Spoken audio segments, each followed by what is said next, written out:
What's with all the knives?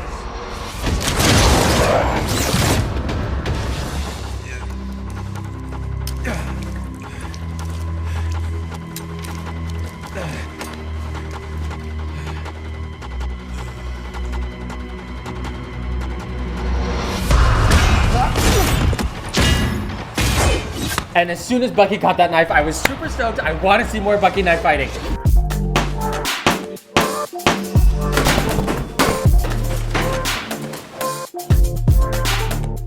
In order to figure out what your character's objective is. That's why I'm like, Enola is taking down Mr. Bowler Hat. Hey friends! John here, and welcome to The Martial Actor. Today I, a black belt, am reacting to The Falcon and the Winter Soldier. These are all clips from episode 5 titled The Whole World is Watching. Now before we get into it, I want to make a really quick announcement. I just launched a Discord channel. So if you are a diehard fan, if you are interested in helping cultivate the channel grow, especially the direction of the channel and what kind of content you want to see, or even if you just want like a sneak peek of my creative process, the process of making these videos in general, or even just like about my life, then go ahead and join. I'll put a link in the description below. Now, if you do like what you see, give it a like or subscribe. Or if you haven't seen the first half of this series, check them out. I'll put links in the description below. And let's dive right in. I'm not your enemy. I agree with your fight. I just can't get with the way you're fighting it. And I'm sure Watch really closely here because they do something really tricky. Specifically, watch John Walker's positioning, watch Sam Wilson's positioning, and watch the positioning of the shield, and you'll see that there are discrepancies. So she punches him, and they were in line, but then they are staggered. The shield was here, but then it was behind. So that probably means that there was more to that fight scene that was cut for time. Now, both of those jumps were done by stunt doubles on wires. Now, this one was also done by Karli's stunt double. So that one actually looks like it was done by Sebastian Stan. He gets a good side vault, and then the second shot and the landing shot were both probably done by a stunt double.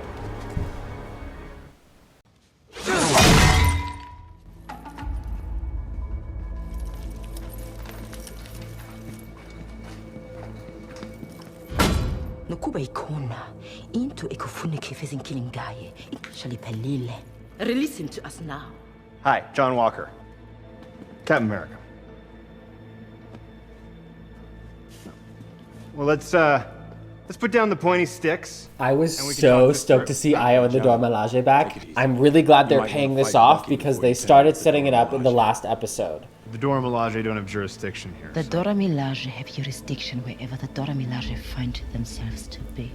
And you can just see how much disdain and disgust is dripping from her voice. I just love it. She starts off with this really strong spear choreo, and that's one of the reasons I really like the Dora Milaje, is because they bring in this weapon that, one, we don't normally see in movies anymore, and two, it's very unique in the Marvel Universe, and so I love seeing it. Like these spinning movements with the neck, and these like very strong stances, they all look great.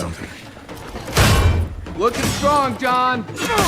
And this was probably my favorite fight of the show thus far because it had such good narrative work built into it. There's so much going on in this fight. Bucky and Sam are trying to mediate without actually getting too involved, and John Walker and Battlestar are trying to win, whereas Io and the Dora Milaje are trying to capture Zemo. And you can see here, Zemo's like taking advantage of the environmental conflict and just slipping out, and that's very strong narrative work. And I loved this silhouette shot. It was so compelling and it was so great. See, this is another example of good narrative work. They're introducing another environmental obstacle where John Walker cannot use the shield. And then here again, another obstacle where Bucky's arm is suddenly rendered useless. And you can see immediately the impact that it has. Not only is he shocked, but there's also like a sense of betrayal on his face. And there's so much subtext there. There's so much subtext in their relationship and his history, and it's just like so strong narratively. I really like it when fight scenes can mix in this narrative stuff in order to move the story forward and move the characters forward. It's very, very good. He is gone. Leave it.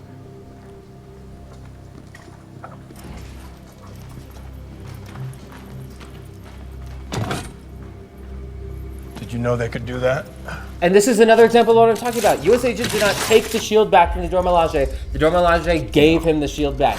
And for whatever reason, because he didn't take it back, because he lost the fight and they gave it back to him, it was super emasculating for him. You can see how devastated he is, how shaken he is, and how he is deriving his value from how effective he is on the battlefield. And because he was not effective in this fight, it is a direct blow to how he values himself as a person and as a hero. And that is a really dangerous position to be in, especially when you are a person with power and authority.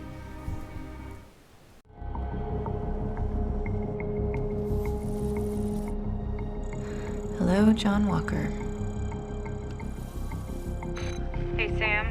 New cap is moving. Looks like he's found them. Or maybe they found him. It's Walker.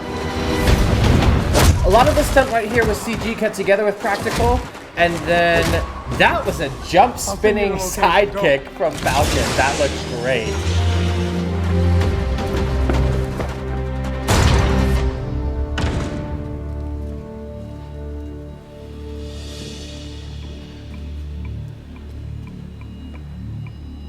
Now, one thing that bugs me in movies and TV is when characters that are supposed to know how to use guns do not use guns correctly. And correct me if I'm wrong, I'm not trained in like tactical gunfighting, but I believe that you're supposed to have your arms straight out in order to minimize any recoil. So they were not doing that. Also, they obviously cleared this room totally wrong. So it is what it is.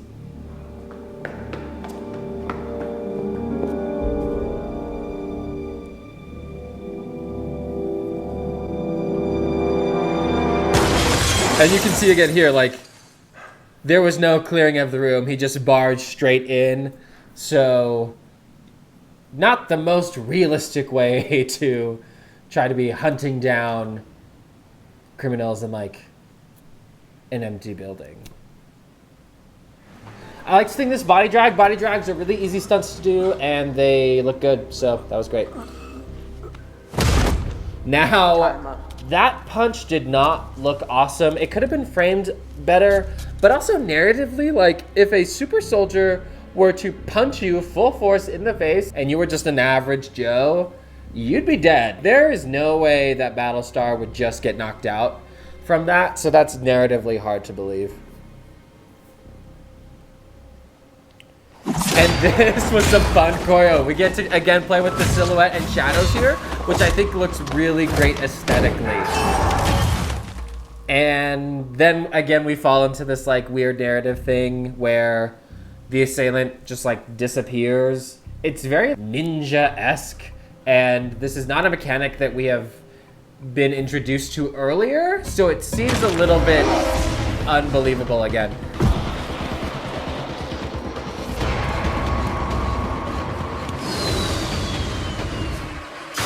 Most of that stuff was CG. A lot of that was CG as well. And so now we get to see the fact that US Agent has used the serum. And it really is just a testament to how much of an ego-driven fighter he is, which is a clear differentiation for me between someone who is a hero and someone who is not. A hero is someone who is driven by things that benefit people other than themselves. They want to protect other people. They want to save other people. And so when they lose fights or when they are losing, they are driven to become better in order to better help other people. John Walker is ego-driven, and because he lost the last fight, it did a serious blow to his morale and therefore motivated him to take the serum, which will now just give him more power so that he can win the fight. It has nothing to do with him saving anyone. And this coil's like a little sloppy. That was a good spinning sidekick, and I think that was Sebastian Stan, which is cool. Get another vault right there.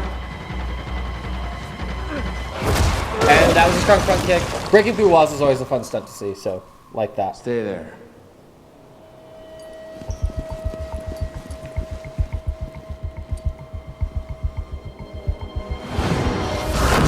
This is all like really fun Marvel stuff. They're showing off their powers. Falcon's showing off his wing. US Agent's showing off the shield. What's with all the knives? Very on brand.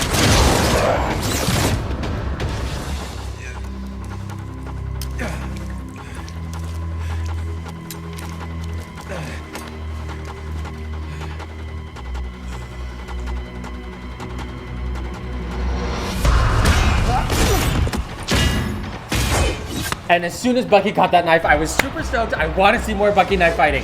That was really great stuff.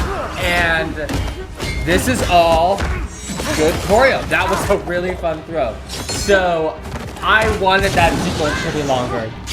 That was a great jump spinning back kick. And yeah, this is all great stuff. That was a really great cross.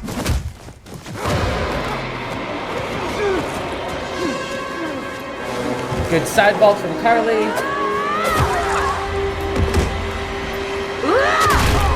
And then they get a really strong front punch, which kind of takes out Battlestar. Again, narratively, I thought this was a little strange because we've been fighting for 4 episodes now, and it doesn't really mesh in my mind that the entire fight would stop as soon as one person dies, because they've been exerting lethal force for like 4 episodes.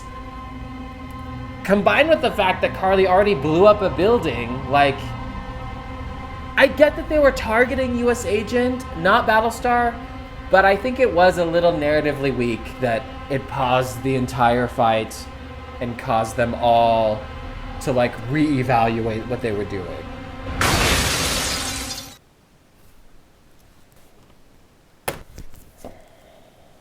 Things are starting to get intense. I can't say I wasn't expecting this kind of thing to happen to US Agent. I was fully expecting him to take the serum, and I was pretty sure that it was going to be based out of some insecurity that he had, which I think turned out to be right. I mean, you could argue that he's doing it to protect Battlestar, but I think in reality, like deep down, he is just driven by his ego. And I think that that is an issue that we will see later, but I think that in reality, it's an issue as well. When you're fighting with your ego in a real life fight, it's really easy to, 1, get put on tilt, but then 2, for that to be taken advantage of by your opponent, so it's not good for you as a fighter.